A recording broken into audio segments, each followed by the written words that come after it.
لا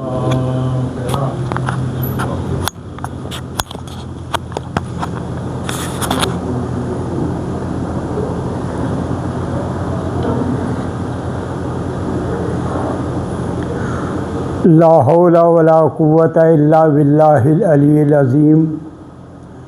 اعوذ باللہ من الشیطان الرجیم۔ بسم اللہ الرحمن الرحیم۔ الحمد للہ رب العالمین، والصلاۃ والسلام علی اشرف الانبیاء والمرسلین، سیدنا و نبینا و شفیعنا ابی القاسم محمد۔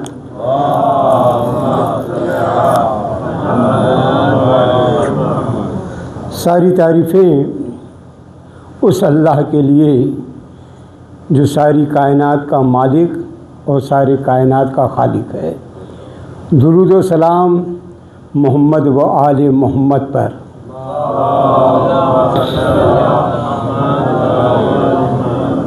اپنی بات شروع کرنے کے پہلے، کیونکہ آج جشن ولادت امام رضا ہے، بہت بڑا دن ہے،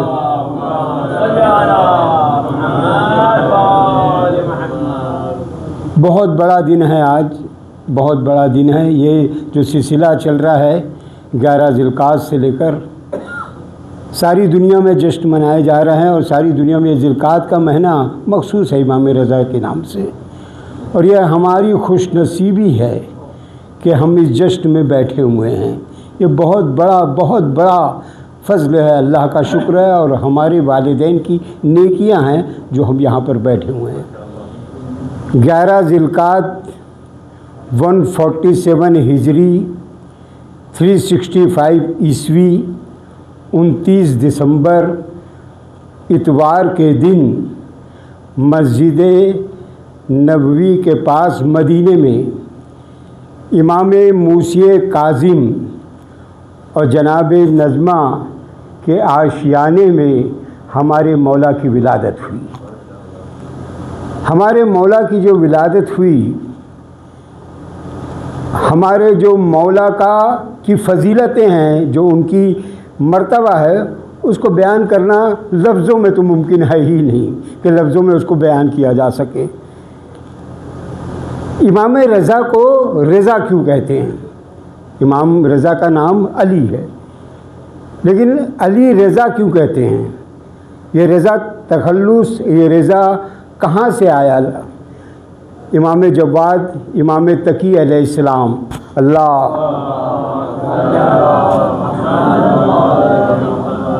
ان سے ان کے چاہنے والے نے پوچھا کہ امام رضا کو رضا کیوں کہتے ہیں؟ تو امام جواد نے فرمایا کہ امام رضا عرش پہ اللہ کی رضا ہیں اور فرش پہ رسول خدا کی رضا ہیں، اس لیے انہیں امام رضا کہا جاتا ہے۔ جس کو امام رضا کی رضا حاصل نہ ہو، وہ دنیا کا رضی اللہ تو بن سکتا ہے، لیکن خدا کے نزدیک وہ رضی اللہ نہیں بن سکتا۔ امام رضا کا اتنا بڑا مرتبہ ہے۔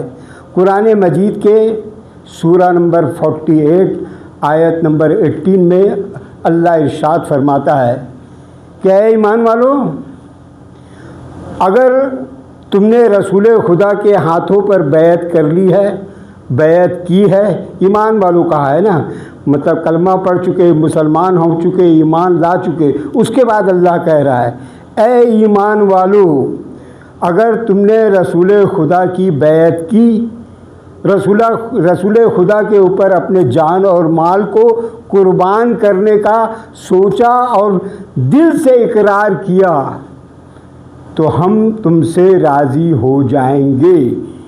رسول خدا سے راضی ہونا، یہ امام رضا سے جو راضی ہوگا، امام رضا جس سے راضی ہوں گے اس سے رسول خدا راضی، جس سے رسول خدا راضی اس سے اللہ راضی، اور جس سے اللہ اور رسول خدا راضی نہ ہو وہ سب کچھ ہو سکتا ہے، جنت ہی نہیں ہو سکتا۔ جنت کے لیے شرط ہے اللہ کا راضی ہونا، رسول خدا کا راضی ہونا۔ امام رضا کا مرتبہ بہت زیادہ بڑا ہے۔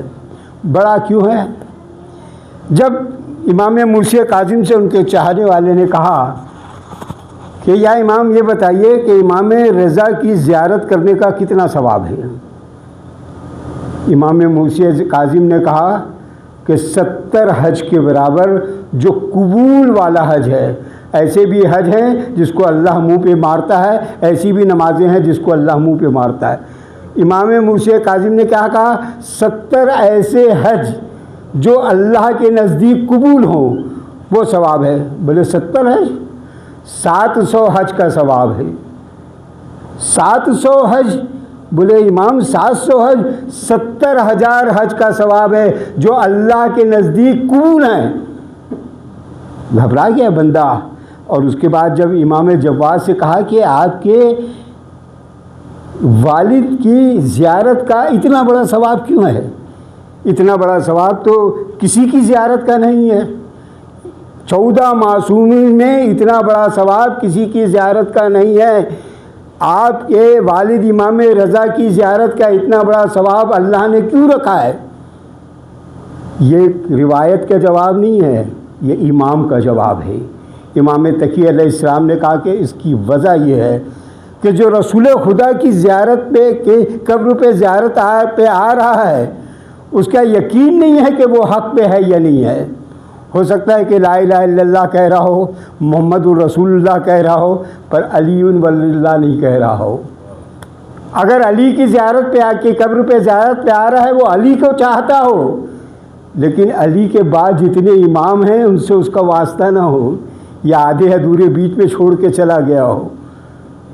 صرف امام رضا ایک ایسی کسوٹی ہیں جو امام رضا کی اس محفل میں آتا ہے، امام رضا کو مانتا ہے، امام رضا کو امام مان کے ان کی زیارت میں جاتا ہے. اس کا مطلب وہ طے ہے کہ وہ حق پہ ہے، 12 اماموں کو ماننے والا ہے، 14 معصومین کو ماننے والا ہے. ایک بھی امام کو چھوڑ کر، 12 اماموں میں سے ایک بھی امام کو چھوڑ کر، معصومین میں سے ایک بھی معصومین کو چھوڑ کر آپ حق ادا نہیں کر سکتے. آپ حق پہ قائم نہیں رہ سکتے. حق پہ قائم رہنا ہے تو آپ کو 12 اماموں کو بھی ماننا پڑے گا، 14 معصومین کو بھی ماننا پڑے گا. جو سفر کے بیچ سے اتر جاتے ہیں یا چلے جاتے ہیں وہ منزل تک کبھی نہیں پہنچتے. ہارون رشید جب تخت نشین ہوا تو ہارون رشید نے اپنے جو ان کے بیٹھنے والے تھے ان کے ساتھ نے کہا کہ میں تخت پہ تو بیٹھ گیا ہوں پر مجھے اطمینان نہیں ہے، مجھے تخت پہ ہمیشہ خطرہ لگتا ہے. تم بتاؤ کہ میری تخت پہ کتنے لوگوں کا خطرہ ہے؟ تو جو اس کے آس پاس کے لوگ تھے اس میں سے ایک آگے بڑھا اور اس نے کہا کہ 3 لوگوں سے تمہاری تخت کو خطرہ ہے.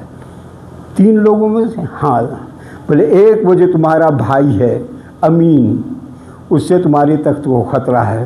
بولے دوسرا جو خطرہ ہے تمہارا جو وزیر ہے وہ بہت زیادہ پاورفل ہے، بہت زیادہ، اس سے تمہاری تخت کو خطرہ ہو سکتا ہے. اور بولے تیسرا بولے جو ہے وہ ان سب سے زیادہ پاورفل ہے. بولے وہ کون؟ وہ بولے مدینے میں ہے. مدینے میں کون؟ تو مدینے میں بولے محمد کی آل میں سے ایک ہے جس کا نام علی رضا ہے. اس سے کیا خطرہ ہے؟ بولے ان سے یہ خطرہ ہے کہ وہ اللہ کا نمائندہ ہے. اگر ان کو کوئی دیکھ لے وہ ان کا ہو جاتا ہے، ان سے کوئی بات کر لے وہ ان کا ہو جاتا ہے. ان کے اثرات اتنے زیادہ ہیں، وہ دلوں پہ اتنے زیادہ قابض ہیں کہ اگر تمہاری سلطنت کو کبھی خطرہ ہو سکتا ہے تو ان سے بھی ہو سکتا ہے، اور ان سے زیادہ، اس لیے کہ ان کی جو اللہ نے جو ان کو طاقت بخشی ہوئی ہے اس طاقت کو تم سمجھ نہیں سکتے، میں نہیں سمجھ سکتا. اس نے کہا کہ امین کو تو میں جنگ کر کے قتل کر دوں گا، وزیر کا بھی انتظام کر لوں گا میں. اب یہ جس کی بات تم کر رہے ہو کہ مدینے میں ہے، ایک کام کرو، مدینے سے ان کو یہاں بلوا لو. مدینے سے یہاں بلوا لو گے تو جب میرے سامنے وہ رہیں گے تو میں ان کا کوئی نہ کوئی انتظام کروں گا. امام رضا کے پاس بھیجا گیا. جب امام رضا کے پاس بھیجا گیا، پہلا میسیج جب آیا امام رضا کے پاس، امام رضا نے بولا کہ میں کیوں تیری ولی عہدی سویکار کروں، کیوں ایکسیپٹ کروں، کیوں قبول کروں؟ اس لیے تیری ولی عہدی، تیرے کو یہ ولی عہدی ہے تو تیری جو حکومت ہے یہ اللہ نے تجھے دی ہے، اللہ نے نہیں دی. جب اللہ نے نہیں دی تو کسی کو دے نہیں سکتا، اور اللہ کا دیا ہوا بھی کسی کو نہیں دے سکتا. دوسری بات، تو مجھے کہتا ہے مجھے نہیں چاہیے، مجھے اس باتوں سے کوئی وہ امکان نہیں ہے. تب اس نے دھمکی بھری بات کہی. امام کو یہیں پر کیوں امام نے ولی عہدی قبول کی یہ جاننا ضروری ہے. امام کو ولی عہدی، امام کے لیے کسی بھی چیز کے مرتبہ کا کوئی مطلب ہی نہیں ہوتا، اس لیے کہ وہ تو وہاں سے چنندہ ہیں. یہ دھمکی دی کہ اگر تم نے میری ولی عہدی قبول نہیں کی تو یہ سمجھ لو کہ اب اس دنیا میں تمہاری زندگی اور تمہاری سانسیں زیادہ نہیں ہیں. امام تو حکم خدا کا پابند ہوتا ہے نا. امام تو اپنے طرف سے کوئی ڈیسیژن لیتا ہی نہیں، اللہ کی مرضی تھی. امام نے ولی عہدی قبول کی اس لیے کہ وہ جانتے تھے کہ اگر میں ولی عہدی قبول نہیں کروں گا تو جو مجھے پیغام پہنچانا ہے وہ پیغام میں پہنچا نہیں پاؤں گا. اس بنا پہ ولی عہدی کو قبول کیا امام رضا نے. اس نے کہا، فوج کو بھیجا ان کو لانے کے لیے، اور کہا کہ دیکھو ان کو ایسے راستوں سے لانا، سنسان راستوں سے کوشش کرنا کہ جہاں پہ شیعہ لوگ نہ ہوں، جہاں ان کے چاہنے والے نہ ہوں، جہاں پر بہت زیادہ لوگ نہ ہوں. کوشش کرو کہ ان کو جو ہے وہ ایسی جگہ سے لے کے آؤ کہ جہاں ان کی زیادہ ملاقات لوگوں سے نہ ہو. بھیجا گیا، لیکن آپ تو جانتے ہیں کہ باتیں آنکھیں پتہ تو چلتی ہی ہیں. تو جب امام رضا مدینے سے نکلے تو امام رضا کو جو ہے وہ پردوں کے اندر ڈھانک کے لے جایا گیا، لانے کے لیے کہا گیا.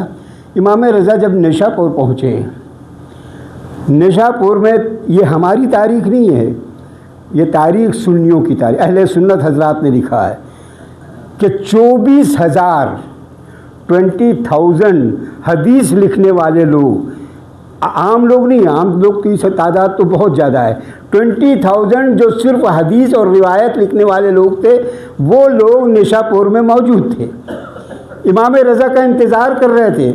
انہوں نے سن رکھا تھا کہ امام رضا کے بارے میں جو کچھ بھی تھوڑا بہت جتنا بھی جانتے تھے اس سے متاثر تھے وہ. امام رضا جب نیشا پور پہنچے تو انہوں نے گھیر لیا امام رضا کو اور کہا امام رضا کو ایک حدیث ہم چاہتے ہیں کہ ایک حدیث آپ بتا دیجئے، ایک حدیث ہم سننا چاہتے ہیں. امام رضا نے ہٹایا اپنا نقاب ہٹایا تو دیکھنے والوں نے کہ رسول خدا کا چہرہ دیکھ رہے ہیں. کہا کہ لا الہ الا اللہ، صرف اتنا ہی کہا ہے امام رضا نے، لا الہ الا اللہ.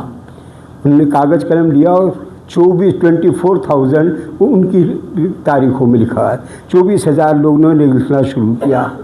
میں کہوں گا امام رضا آپ کی عظمت کو سلام. آج آپ کی بات کو لکھنے والے 24,000 لوگ قلم دوات لے کے، کاغذ لے کے موجود ہیں. ایک وقت وہ تھا کہ آپ کے نانا قلم دوات مانگ رہے تھے اور کوئی قلم دوات دینے والا نہیں تھا.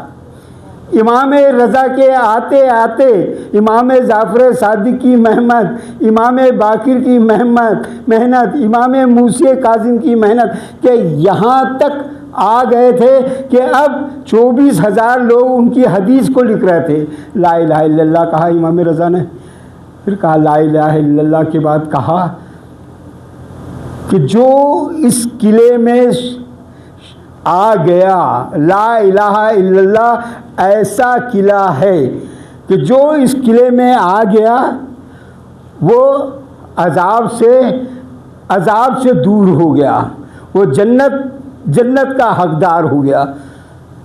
پھر آگے بڑھے. امام رضا جب بیٹھنے لگے تو انہوں نے لکھا اور لکھنے کے بعد کہا کہ یا امام یہ بتا دیجئے کہ اس قلعے میں جایا کیسے جا سکتا ہے، شامل کیسے ہوا جائے گا، اس قلعے میں ہم کیسے جا سکتے ہیں. تو بولے اس قلعے میں جانے کی ایک شرائط میں ہوں، ہم ہیں، اہل بیت ہیں. ہماری محبت کے بنا اس قلعے میں آپ نہیں جا سکتے۔ یہ حدیث میں نے اپنے والد سے، انہوں نے اپنے والد سے، اور آخری میں سارے اماموں کا نام بیان کرتے ہوئے انہوں نے کہا کہ انہوں نے جبریل سے، اور جبریل نے جو ہے کو اللہ نے کہا۔ مطلب اس کا سلسلہ ہی اتنا بڑا ہے کہ امام رضا کہتے ہیں کہ اگر اس سلسلے کو صرف بیان کر کے پاگل کے اوپر پھونک دیا جائے تو پاگل اچھا ہو جائے گا۔ اتنی معتبر حدیث، پورے حدیثوں میں اس حدیث کا کوئی مقابلہ نہیں ہے۔ امام رضا جب پہنچے ہارون کے دربار میں پہنچے، ہارون نے کہا کہ یہ تخت ہے، یہ تخت پہ بیٹھ جائیے آپ۔ امام رضا نے کہا کہ میں تخت پر نہیں بیٹھتا، تم میرے لیے ممبر بنا دو، میں ممبر پہ بیٹھوں گا۔ امام رضا کے لیے ممبر بنایا گیا۔ امام رضا نے کہا کہ 2 شرطیں میری سمجھ لو، میں نے تمہاری ولی عہدی تو قبول کی ہے پر 2 شرط سمجھ لینا۔ پہلی بات تو یہ کہ میں کسی بھی معاملے میں فیصلہ نہیں دوں گا۔ دوسری بات، میں تمہارے کسی بھی جو تمہاری دن کے اور سارے یہ سلطنت ہے، اس سلطنت میں کسی قسم کا حصے دار نہیں رہوں گا۔ اگر یہ 2 باتیں منظور ہیں تو تمہاری ولی عہدی میرے کو قبول ہے، ویسے مجھے قبول نہیں لیکن قبول ہے۔ اس نے کہا کہ جیسی آپ کی مرضی، آپ جو کہیں گے میں وہ کروں گا۔ امام رضا جو ہے ہارون کے سلطنت میں، ہارون کی سلطنت میں ابھی وہ داخل ہی ہوئے تھے، کچھ سمے ہی بیتا تھا، کچھ وقت ہی بیتا تھا کہ بہت سارے لوگوں کا آنا ہوا آس پاس سے۔ آنے کے بعد انہوں نے کہا کہ ہارون رشید کو کہا کہ خلیفہ ہم بہت پریشان ہیں۔ بولے کیوں پریشان ہوں؟ بولے اس لیے پریشان ہیں کہ چاروں طرف ملک میں جو ہے وہ پانی برس ہی نہیں رہا ہے، اکال بہت زیادہ، ایسا لگ رہا ہے کہ بہت بڑا اکال پڑنے والا ہے، اور اکال اگر آئے گا تو ہم لوگ سب تباہ و برباد ہو جائیں گے کر کے۔ تو خلیفہ نے کہا کہ ہارون رشید نے کہا کہ میں کیا کر سکتا ہوں؟ بولے آپ کیا نہیں کر سکتے، آپ تو خلیفہ ہو نا، آپ جو چاہے وہ کر سکتے ہو۔ بولے یہ کس نے کہا کہ جو چاہے میں کر سکتا ہوں؟ میں اللہ کے معاملے میں کوئی وہ نہیں کروں گا، اللہ کی جیسی مرضی ہوگی وہ اللہ کی مرضی۔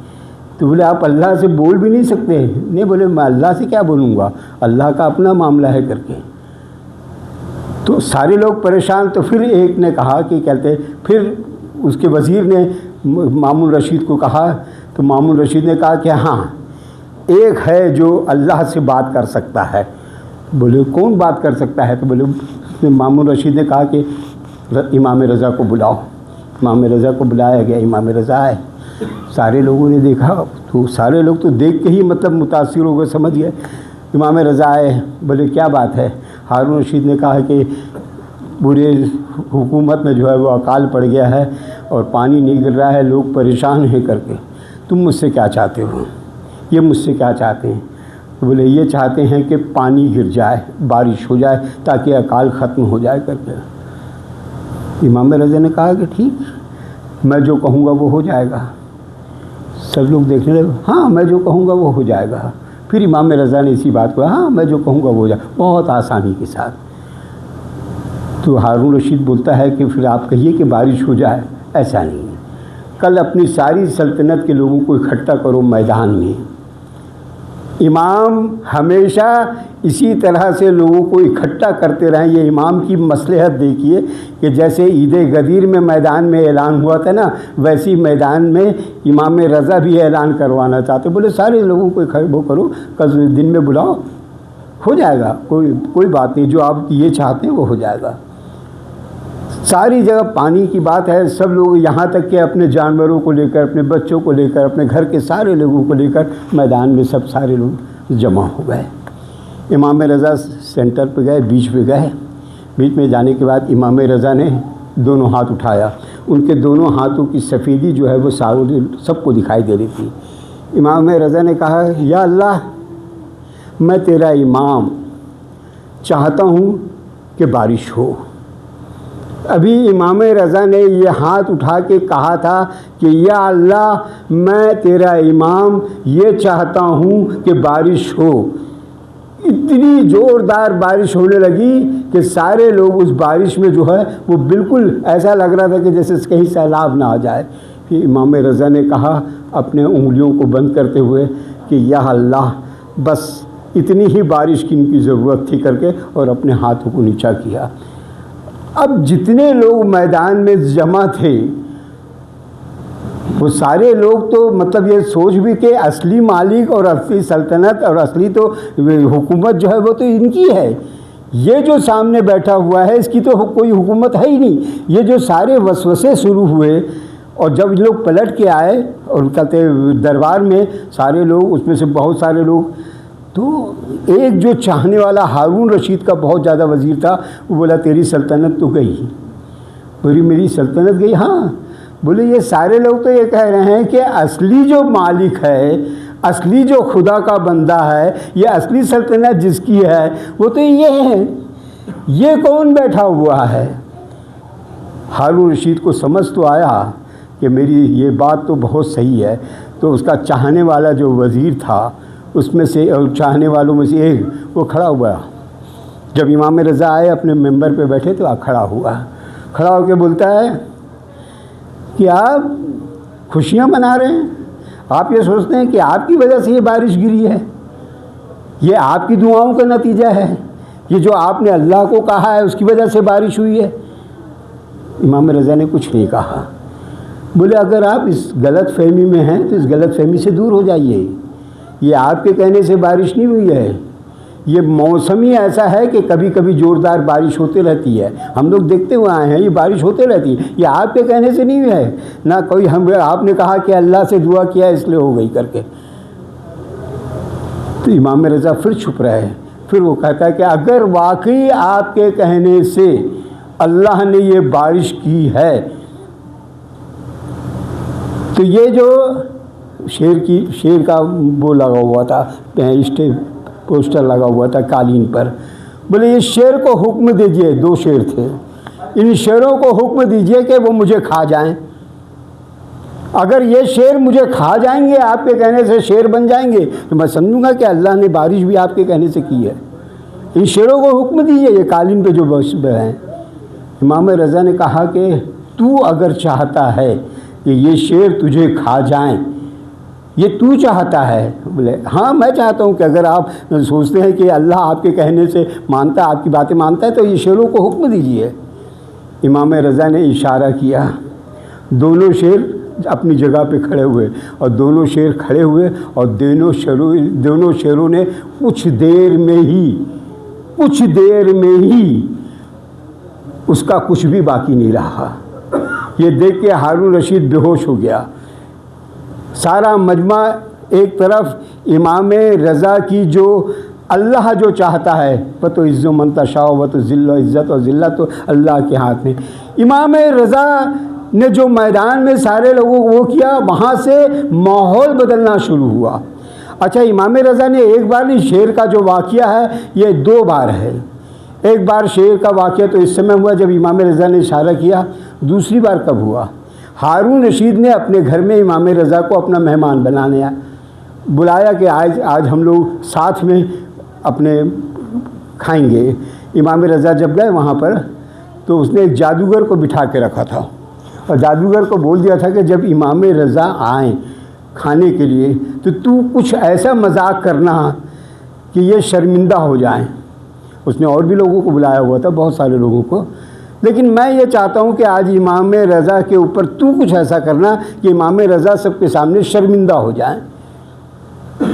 جادوگر امام رضا آئے، کھانا لگا، امام رضا نے جیسے روٹی کی طرف ہاتھ بڑھایا، جادوگر نے اپنا جادو کیا، اور وہ روٹی جو ہے ادھر سے ادھر ہونے لگی، مطلب امام رضا کے رچ سے باہر ہونے لگی، روٹی ادھر اور ادھر ہونے لگی۔ امام رضا نے 1 منٹ ایسا دیکھا، ہارون کے پیچھے ہی ایک شیر کی فوٹو بنی ہوئی تھی۔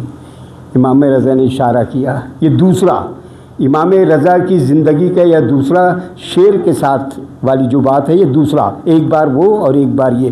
امام رضا نے اس کو اشارہ کیا، شیر آیا، جادوگر کو نگلا،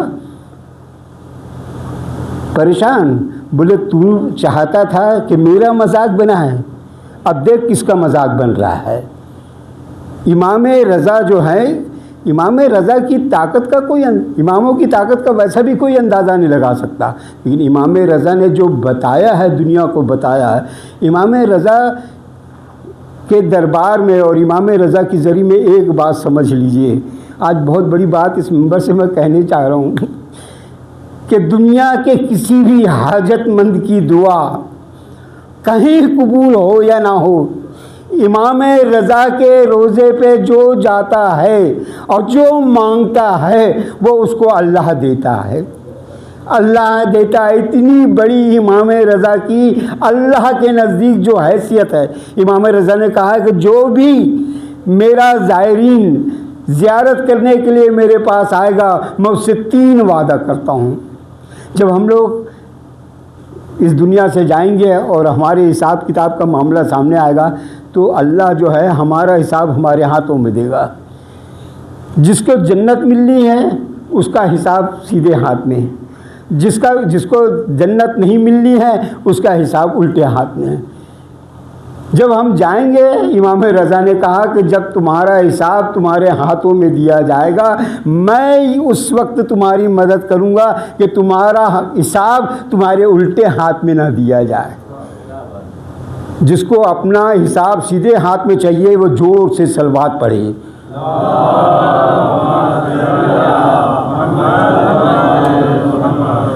دوسرا، جب پلِ صراط پہ آپ جاؤ گے اور نیچے لوگ گر رہے ہوں گے لگاتار، تب امام رضا نے کہا ہے کہ میں تمہاری وہاں مدد کروں گا تاکہ تم پلِ صراط میں آسانی کے ساتھ گزر جاؤ۔ تیسرا مقام، جب قیامت کا آخری وقت، قیامت کا حساب کتاب اور اس کے بعد جنت اور دوزخ کا بٹوارہ، اس کے بعد جب اعمال تولے جائیں گے، ہم کو عجیب لگتا ہے کہ اعمال گنے جا سکتے ہیں، تولے کیسے جائیں گے؟ تو ہمارے امام سے جب کسی نے پوچھا کہ اعمال کا تولنے کا مطلب کیا ہے، بولے یہ ہماری ولایت کے ترازو میں تولے جائیں گے۔ اگر ولایت ہے تو یہ اعمال تلیں گے، یہ اعمال کی قیمت ہوگی، اور اگر ولایت نہیں ہے تو تمہارے کسی اعمال کی کوئی قیمت نہیں ہے۔ تو جس سمے اعمال ہمارے تولے جائیں گے، امام رضا نے کہا اس سمے بھی میں آؤں گا تمہارے پاس، اس زائرین کے پاس جو میری زیارت کو آیا ہے آؤں گا۔ اگر دیکھوں گا کہ اس کی نیکیاں کم ہیں، گناہ زیادہ ہیں، تو میں مدد کروں گا کہ اس کی نیکیاں بڑھ جائے اور وہ دوزخ سے چھٹکارا ہو جائے اور جنت میں چلا جائے۔ یہ ہے امام رضا کی فضیلت، امام رضا کے معجزے کا کوئی ہم پڑھتے رہیں گے۔ اور آج بھی ایسا نہیں ہے کہ آج بھی امام رضا ابھی 40 سال پہلے کی بات ہے، ابھی واقعہ سامنے آیا 40 سال کی بات ہے۔ تہران میں ایک بہت بڑا بزنس مین، اتنا رئیس بزنس مین تھا کہ اس کی کئی فیکٹریاں چلتی تھیں بہت زیادہ۔ اچانک کچھ ایسا ہوا کہ اس کی دن بہ دن اس کا جو بزنس ہے وہ ختم ہونے لگا، اور اس کی حالت یہ پہنچ گئی کہ 200 ملینز کا قرضہ تو صرف بینک کا ہو گیا، اس کے علاوہ اس کا پورا بزنس خاک میں مل گیا۔ یہ سمجھ لیجئے کچھ بھی اس کے پاس باقی نہیں رہا۔ ایک دن وہ اپنی جوزہ کے پاس بیٹھا تھا اور کہا کہ اب ہمارا سب کچھ ختم ہو گیا، کچھ نہیں ہمارے پاس، بس مجھے ایک آخری آس ہے۔ ویسے میں نے جو حق ادا کرنا چاہیے وہ حق ادا تو نہیں کیا، میں تہران میں رہتا رہا پر میں مشہد جو جانا چاہیے تھا نہیں جاتا رہا، امام رضا کے روزے پہ جو جانا تھا وہ میں نے حق ادا نہیں کیا، پر پھر بھی مجھے امام رضا سے بہت امید ہے، میں آخری کوشش کرنا چاہتا ہوں، دیکھو اگر تمہارے پاس کچھ پیسہ ہے تو مجھے دے دو تو میں مشہد چلا جاؤں اور مشہد سے آ جاؤں۔ انہوں نے آس پاس سے کوشش کیا، پیسے ادھار ملے، تہران سے مشہد آیا، مشہد آنے کے بعد سیدھا امام رضا کے روزے پہ آ کے زری کو پکڑا، اور زری کو پکڑنے اس سمے انسان کی حالت کیا ہوگی آپ سوچ لیجئے، جو آدمی اس منزل پہ تھا وہ اس منزل پہ آ گیا، اس کی حالت کیا ہوگی۔ امام رضا کی زری پکڑ کے روتا رہا، بولے امام رضا مجھے حق تو نہیں پہنچتا ہے، کیونکہ جو کچھ مجھے آپ کے ساتھ جو حق ادا کرنا وہ میں نہیں کر پایا، لیکن میں جانتا ہوں آپ مجھے مایوس نہیں کریں گے، میری ساری میں امام رضا پہ سلام کیا، زیارت کیا، سب کچھ کیا، اس کے بعد کہا کہ امام تک میری بات تو پہنچ گئی، امام میری مدد ضرور کریں گے، پورا بھروسہ تھا۔ جب وہ وہاں سے پلٹا، زری اس کے پاس سے جو ہے وہ لوٹا، اور کہتے اپنی جو ہم لوگ شوز ہوتا ہے چپس ہوتا ہے وہ رکھ دیتے ہیں اور اس کا جو ٹوکن رہتا ہے وہ اپنے پاس جیب میں رہتا ہے. تو وہ ٹوکن دیکھنے کے لیے اس نے جب جیب میں ہاتھ ڈالا تو دیکھا کہ جو اس نے پیسے لے کے آئے تھے, کھانے کے لیے پیسے رکھے تھے یا واپس جانے کے لیے جو پیسے رکھے تھے وہ پیسے اس کی جیب میں نہیں ہیں. تو اس نے امام رضا کے سامنے ہاتھ جوڑ کے کہا کہ یا امام آپ تو سب جانتے ہیں, آپ تو سب جانتے, بس اب میرے پاس کچھ بھی نہیں ہے, مدد آپ ہی کریں گے. ابھی وہ ایسا کہہ کے یقین کے ساتھ آگے بڑھا تھا کہ اچانک اس کا پیر جو ہے کسی چیز سے ٹکرایا تو دیکھا وہاں پہ ایک اسٹون کے ساتھ ساتھ, ایک پتھر کے ساتھ ساتھ ایک سکہ بھی پڑا ہوا ہے. اس نے وہ سکے کو اٹھایا اور سکے کو اٹھانے کے بعد باہر نکلا, اور باہر نکلنے کے بعد جو ٹیلی فون بوتھ ہوتے تھے اس ٹیلی فون بوتھ میں پہلے سکے ڈالے جاتے تھے اور اس سے بات ہوتی تھی. وہ کسی کو جانتا تو نہیں تھا, ماشاء اللہ اس کو بھیک مانگنا بھی نہیں تھا کیونکہ اس پوزیشن کا تھا, اس سے کوئی وہ کرنا تو نہیں. اس نے بس امام کے اوپر بھروسہ تھا اور اس نے ایک بات سوچا کہ میں یہ پیسہ کوئن ڈالتا ہوں اور کوئی سا بھی نمبر گھماؤں گا, کیونکہ جو بھی نمبر گھماؤں گا اس کے بعد اس سے کہوں گا کہ میری حالت یہ ہے, میں جانا چاہتا ہوں واپس, مجھے ٹکٹ کا پیسہ چاہیے اور کھانے کا پیسہ چاہیے, اتنا پیسہ مجھے دے دو. اگر وہ دے دیا تو ٹھیک, نہ دے دیا تو کم سے کم جس کو میں لگا رہا ہوں اسے جانتا نہیں ہوں تو میری بے عزتی نہیں ہوگی. گیا وہ نمبر کو ڈائل کیا, وہاں سے آواز آئی. اس نے کہا کہ مجھے یہ چاہیے, میں یہاں پر آیا ہوں اور میرے پاس کچھ بھی نہیں ہے. سامنے والے نے کہا کہ تم کہاں کھڑے ہو؟ تو بولے میں بس امام رضا کے روضے کے باہر جو ہے وہیں سے کھڑے ہو کر جو ہے وہ مطلب کہتے ہیں آپ سے فون سے بات کر رہا ہوں. بولے آپ وہاں سے ہٹنا مت, تھوڑی دیر میں کسی کو بھیج رہا ہوں وہ آپ کو لے لے گا. تھوڑی دیر بعد دیکھا تو ایک بہت بڑی کار جو ہے آئی اور اس کار میں سے ڈرائیور اترا. ڈرائیور اترنے کے بعد اس کو کہا کہ آپ ہی نے فون کیا تھا؟ بولے ہاں میں نے فون کیا تھا. بولے بیٹھیے گاڑی میں. بیٹھا گاڑی میں بیٹھنے کے بعد جو ہے جب وہ گھر آئے تو دیکھا کہ ایک نوجوان لڑکا قریب 13-14 سال کا وہ آیا اور اس نے ناشتے لگائے. ناشتے لگانے کے بعد لوگوں نے ناشتہ کھایا. اتنی دیر میں دیکھا کہ وہ جو جس سے بات ہوئی تھی وہ آیا, اور آنے کے بعد کہا کہ کیا بات ہے بھائی, تم نے فون کیا تھا, کیا بات ہے؟ تو بولے اس نے سارا قصہ بتایا, ایسی بات ہے. بولے یہ تو میں نے سن لیا, اس کے علاوہ کیا بات ہے؟ بولے اس کے علاوہ یہ بات ہے. اس نے پوری اپنی ہسٹری بتائی کہ میں اس پوزیشن پہ تھا اور آج اس پوزیشن پہ ہوں. بولے کتنا قرضہ ہے تمہارے اوپر؟ بولے 200 ملین. 200 ملین. بولے ہاں. اس نے اشارہ کیا, جو اس کا سیکرٹری تھا اس کو, وہ چیک بک لے کے آیا. اس نے 200 ملین بھرا, اور 200 ملین بھرنے کے بعد یہ دیا, اور بولا تم اپنا بزنس اب اسٹارٹ کرنا چاہو گے تو کتنا لگے گا؟ تو بولے قریب 70-80 ملین. پھر چیک بک منگایا, 70-80 ملین, 80 ملین لکھا اس میں اور اس کو دیا. وہ آدمی پریشان ہو گیا کہ میں تو یہاں پر ایک ٹائم کے کھانے کا ٹکٹ کا وہ لے کر آیا تھا اور یہ مجھے 200 ملین اور 80 ملین دے رہا ہے. تو اس سے رہا نہیں گیا, پوچھا یہ کیا بات ہے, یا آپ میری مدد ایسی کیوں کر رہے ہو؟ بولے سنو, یہ جو تم نے ابھی لڑکا آیا تھا نا جس نے اپنے لیے ناشتہ رکھا, بولے ہاں, یہ بولے میرا لڑکا ہے, اکلوتا لڑکا, اس کو ہو گیا کینسر. میں نے سارے ڈاکٹروں کو دکھایا. یہ سچا قصہ ہے 40 سال پہلے کا تہران کا, جو ہمارے علماؤں نے بھی نقل کیا اور بیان کرتے ہیں. اس نے کہا کہ میرا یہ نوجوان لڑکا بالکل ایسا ہو گیا تھا کہ اب اس کا کوئی علاج نہیں ہے. میرے کو کسی نے کہا کہ ایک بار لنڈن بھی چلے جاؤ, لنڈن جا کے دکھا لو, ہو سکتا ہے کہ اس کا کچھ علاج نکل آئے. میں گیا لنڈن, میرے پاس پیسے کی کمی تو تھی نہیں. جب میں لنڈن گیا تو وہاں پر چیک اپ شروع ہوا تو انہوں نے کہا کہ 3 بڑے چیک اپ ہوں گے. اگر چیک اپ نگیٹو آئے تو تمہارا اس کا آپریشن ہو سکے گا, یہ بچ سکتا ہے, گنجائش ہے, اور اگر پازیٹیو آئے تو پھر اس کی کوئی گنجائش نہیں ہے. اس نے پہلا چیک اپ ہوا, پازیٹیو آیا. دوسرا بھی چیک اپ کیا, پازیٹیو آیا. بولے یہ اب لاسٹ چیک اپ ہے, اگر اس چیک اپ میں بھی پازیٹیو آیا تو اب اسے گھر لے جانا پڑے گا کیونکہ اس کا کوئی علاج نہیں ہے.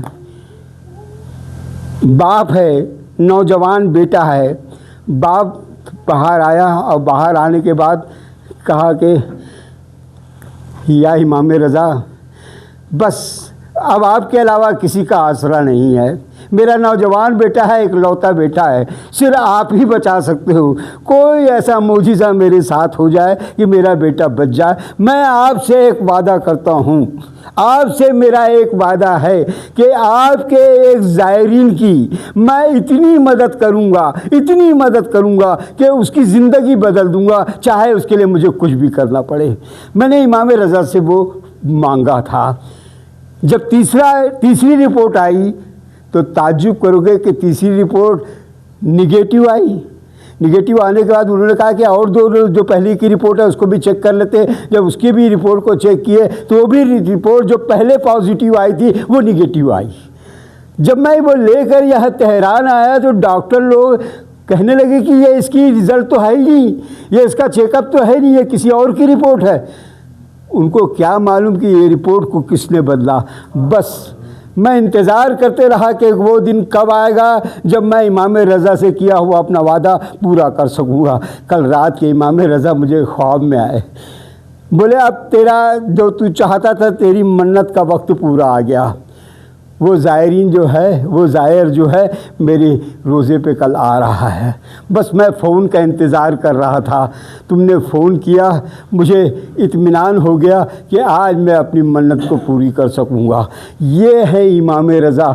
آپ یہ بات کو تصور کر لیجئے کہ اگر امام رضا کو آپ نے کچھ بتایا بھی نہیں ہے، وہ امام اتنا رؤوف ہے، اتنا کریم ہے، اتنا مہربان ہے کہ آپ کے دلوں کی ایک ایک باتوں کو جانتا ہے۔ یا اللہ، یہ چھوٹی سی محفل ہم لوگوں نے تیری عبادت، تیرے امام رضا کی خوشیوں کے لیے سجائی ہے۔ خداوندہ کا کریم، تجھے واسطہ ہے امام رضا کا، واسطہ ہے 14 معصومین کا، واسطہ ہے شہدائے کربلا کا۔ یا خداوندہ کریم، ہماری اس مختصر سی عبادت کو قبول فرما۔ یا خداوندہ، یہاں پر جتنے لوگ ہیں جو امام رضا کی زیارت پہ ہو کے آئے ہیں، ان کو اور بہت بار موقع دے کہ وہ امام رضا کی زیارت میں جائیں۔ جو لوگ نہیں جا پائے ہیں خدا، ان کے لیے جلد سے جلد انتظام کر دے کہ وہ اپنی فیملی کے ساتھ امام رضا کی زیارت کر سکیں۔ یا خداوندہ کریم، فضل دیو جی جو یہاں پر جنہوں نے آج اس محفل آپ دیکھ رہے ہیں، محفل امام رضا، اللہ ان کے درجات کو بلند کرے اور ان کے لیے جنت میں بہتر سے بہتر مقام عطا کرے۔ یا خداوندہ کریم، ہمارے تمام مرحومین کو بخش دے اور ان کے لیے جنت میں بہتر سے بہتر مقام عطا کرا۔ یا خداوندہ، جو محبان اہل بیت پریشان ہیں ان کی پریشانیوں کو دور کر، جو بیمار ہیں انہیں شفائی کلی عطا فرما۔ ایران کو سربلندی دے، ایران کو فتح دے، فلسطین کو فتح دے، اور غازہ کے مظلوموں کو، ظالموں کو شر سے بچا لے۔ وآخر دعوانا الحمدللہ رب العالمین۔